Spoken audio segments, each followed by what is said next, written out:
Greetings, Arcs. Shadgon here, and today we are going to talk about my personal double saber build, including what skills I use, weapon and unit combination, and of course, which augments I use with them. Let's get started. First things first, let's talk about the skill tree this build uses. As with any fighter build, I make use of overload. I don't, however, use it all the time. In order to mitigate the inherent danger overload causes due to the increased damage you receive during its use, I save it for when a boss has been downed. This is essentially a free damage boost without incurring as much risk. Combine this with 10 points in defeat advantage and 5 points in defeat PP recovery, which helps maximize the damage you can deal to a downed boss. Fighter Skip Arts is a must, as it allows you to skip the first half of a Photon Arts attack when standing in place. This is important because Julian Dance, the main Photon Art we use, deals most of its damage in the second half of its animation.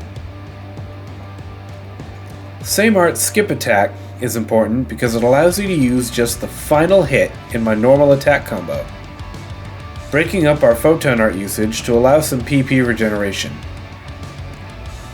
Deadly Archer is one of our most powerful attacks and can't be skipped.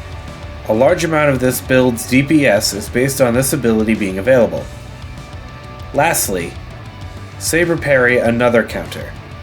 It's important to practice the timing on your counters, as this is how we make up for our general squishiness. Punish your enemy for daring to attack you. Let's talk rotation. The goal of this build is to get Deadly Archer off as much as possible.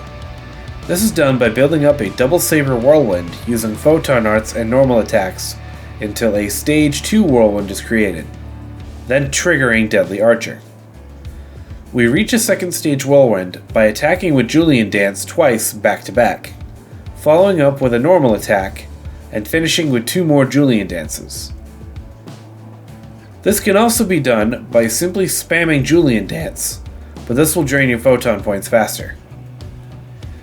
Getting used to countering attacks with your weapon action instead of dodging will make it easier to hold your position, allowing you to continue your string of attacks uninterrupted.